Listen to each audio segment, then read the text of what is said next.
el nombre de Jorge Dinapaita está asociado a la gran literatura, a la gran narrativa peruana. El recuento que ha hecho Luis Jaime sobre las apariciones de los cuentos, ¿no? Y sobre la importancia que estos cuentos han logrado no solamente en el ámbito peruano sino latinoamericano, ha sido bastante puntual y bastante ilustrativo en relación con el sitial que poco a poco va cosechando la narrativa de Jorge, solamente con un libro como Muñequita Linda. Él publicó 2 libros de narrativa, el otro es La Bella y la Fiesta, que es una novela corta, pero que también ha sido valorada y leída con detenimiento. Es algo que, por ejemplo, a la nueva crítica le queda como tarea. Y por otro lado, a partir de lo que decía Ada, ¿no? De cómo ella como correctora, más allá de la amistad que tuvo con Jorge, se siente identificada por el personaje del corrector de García Márquez y yo, a tal punto, como no es la única correctora que se identifica de tal manera con ese personaje, sino que todas cosas que es la Asociación de Correctores del Perú considera el cuento casi un himno. Está en la página web, aparece, lo primero que aparece es el cuento de Jorge, ¿no? Es un himno porque es emblemático respecto de ese trabajo. Ahora, yo quería concentrarme en 2 cositas nomás. ¿Por qué con un libro breve y con un único libro de cuentos como Muñequita Linda, Jorge caló tanto? Porque realmente caló en esos momentos, por razones editoriales y por razones de siempre, ¿no? Del sistema literario. Su nombre no es tan conocido a nivel internacional, no lo es tanto como merecería, más allá de los escritores que hoy día aparecen por razones no literarias en el panorama internacional. Bueno, él caló, yo creo, porque como los grandes autores sabía que tenía que trabajar en grandes temas y grandes personajes. Entonces, eso fue fundamental. Por eso es que uno no olvida en 3 páginas, en 1000 palabras, a ese corrector. Ese corrector es, cuando murió Jorge, Careta dijo, la revista Careta recordó y dijo, ese cuento que se ha vuelto legendario, y en realidad se volvió legendario precisamente porque se trata de un personaje que supera la dimensión del papel, supera la dimensión de la caricatura, supera la dimensión de la ficción para convertirse en un interlocutor válido, ¿no? Con sus defectos y con sus virtudes, más defectos, digamos, sociales, pero más virtudes humanas. Y así como tiene aspectos positivos, tiene aspectos negativos, y entonces es muy difícil olvidar ese personaje.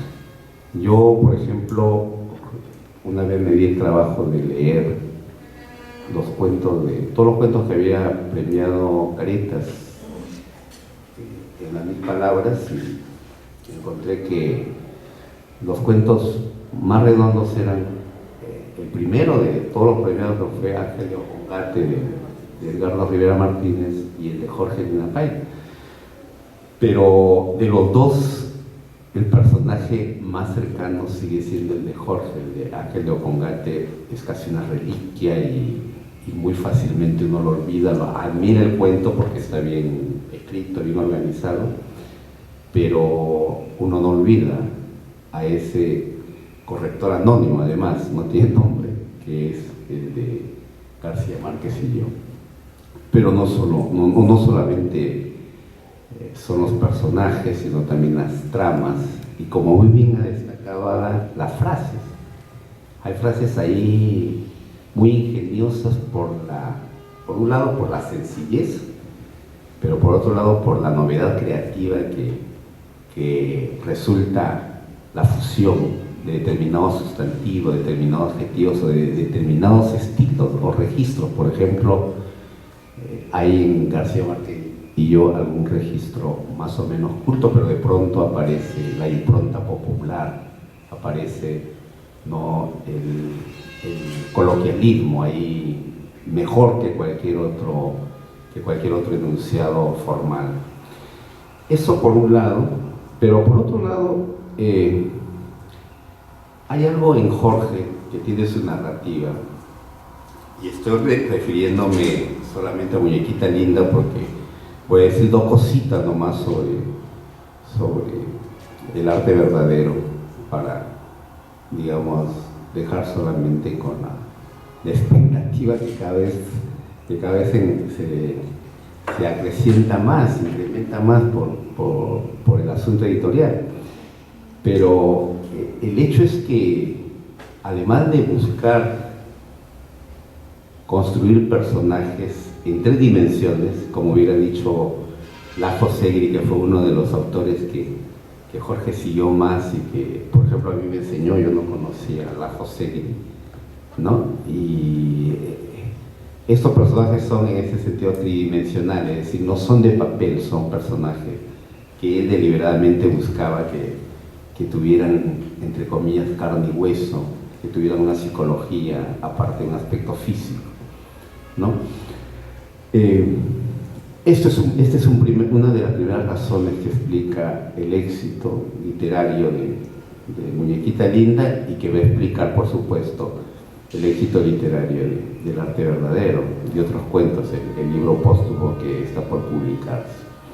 Pero además hay grandes temas, hay grandes premisas, lo que Lajo Segri llamaba las premisas, es decir, una idea importante que el cuento desarrolla y el cuento debe demostrar, así como se demuestra en un texto argumentativo una determinada tesis, también se demuestra una idea determinada, esencial para la vida, para la condición humana en los cuentos. Y por ejemplo, yo no sabía que existía, y Luis Jaime ahora me está ilustrando ahí, ese texto último sobre el amor en Muñequita Linda. Pero por ejemplo yo he encontrado que ese es uno de los grandes temas, el amor en realidad es uno de los grandes temas de Muñequita Linda, pero no es el amor así como se veía desde el romanticismo o desde los tiempos medievales o los tiempos modernos de hace siglos, sino es un amor, es el tema del amor, pero con algunas variantes muy novedosas. Por ejemplo, en Muñequita Linda, desde mi punto de vista, podría eso, digamos, precisarlo más, se desarrolla una premisa como la siguiente, que el amor sobrevive incluso en condiciones sórdidas. Es decir, estos ancianos, ¿no?, que sienten amor por una muñeca inflable, ¿cierto?, y que les sirve como nexo para entrar en solidaridad entre ellos mismos y entre ellos mismos con el barrio. Entonces son algunas peculiaridades que Jorge buscaba deliberadamente, me consta, porque hemos conversado cientos o miles de horas al respecto, ¿no? O también en García Márquez y yo, ¿no?, la ilusión del triunfo que ayuda a vivir con optimismo. Este personaje, este corrector, se siente una persona muy importante porque cree ser el coautor de 100 años de soledad, nada menos, ¿no? Y puede ser que no aparezca su nombre, pero para él es el coautor de 100 años de soledad, ¿no es cierto?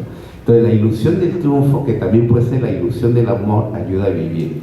Y eso pasa, por ejemplo, en las cartas, donde una secretaria, ¿no?, o una profesora, ya no me acuerdo muy bien, una profesora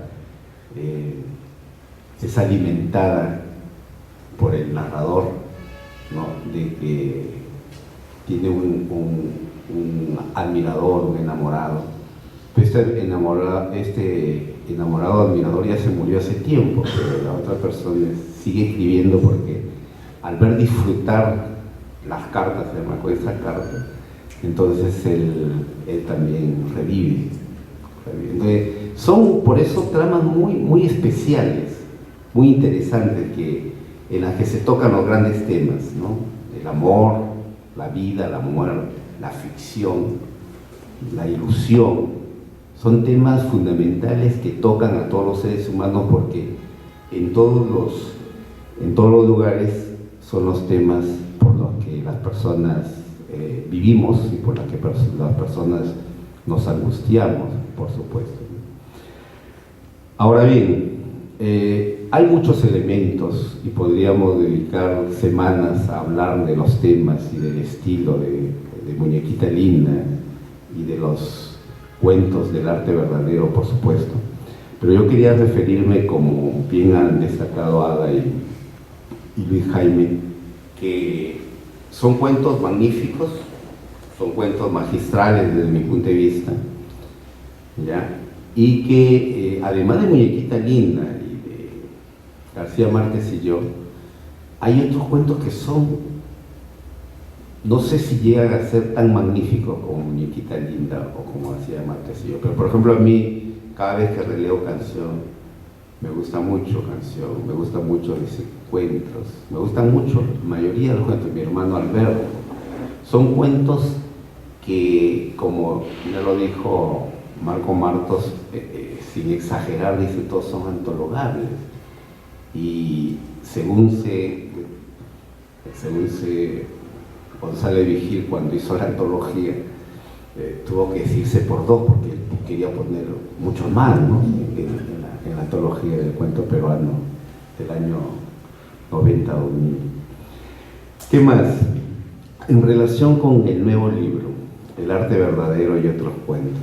Bueno, desde mi punto de vista, y lo he escrito hace poco en un artículo que se ha publicado hace un par de días, el arte verdadero y otros cuentos es un libro mejor inclusive que Muñequita Linda, porque es un libro que, fruto de la madurez,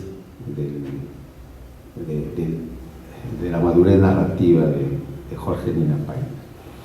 El arte verdadero y otros cuentos tiene 7 cuentos, de los cuales casi todos son inéditos, a diferencia de Muñequita Linda, que cuando apareció ya casi todos habían sido editados. El arte verdadero, de los 7 cuentos, solamente uno ha sido editado, publicado en Estados Unidos en una versión primigenia, no es la versión definitiva que aparece en el libro. Y ese cuento es el cuento más corto, además, que se titula Hechicera, y que fácilmente creo que se puede encontrar ahora en internet, pero son la versión anterior, no la versión definitiva que aparece en el cuento, y que ha sido revisada por Jorge, por supuesto, y muchas veces revisada. Salvo Hechicera, que es un cuento corto, de 2.300 palabras, un poquito más. Los otros cuentos que son inéditos son cuentos extensos respecto de Muñequita Linda. En promedio tienen 8.000 palabras, ¿no? El que sigan los éxitos tiene más de 9.200 palabras, el arte verdadero tiene más de 9.100, Los Sabuesos, que es otro cuento, tiene casi 8.000, Pan Francés tiene más de 8.000, Muy Agradecido más de 8.000. Todo es relativo, se aproxima a las 4.900 palabras, ¿no? Entonces son cuentos mucho más extensos que los de Muñequita Linda, y donde encontramos que justamente lo común con Muñequita Linda es que, como siempre, Jorge ha buscado desarrollar premisas muy ingeniosas, muy creativas, muy novedosas, que tocan las fibras sensibles del ser humano. Pero aparte de ello, ha trabajado, desde mi punto de vista, de manera inclusive mucho más esmerada, que ya era bastante, imagínense, con Muñequita Linda, el lenguaje, la voz narrativa, ¿no? Los diálogos, el entramado estilístico, de tal forma que por lo menos hay 2 cuentos del conjunto que a mí me parecen magistrales a nivel latinoamericano. Ahora, yo tenía ciertas dudas en relación con mi gusto, es decir, yo decía, pero no me estaré equivocando, me estaré exagerando por la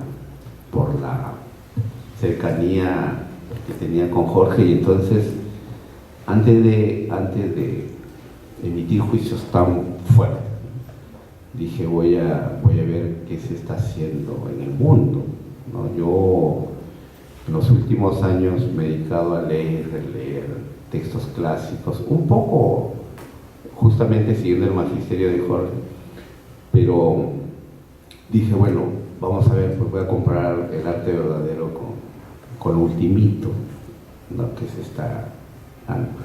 Y entonces leí el mejor cuento, se supone, porque le da casi el título al libro, el mejor cuento del último volumen de Guillermo Martínez, que es un muy buen escritor argentino, y cuyo libro sobre la terrible felicidad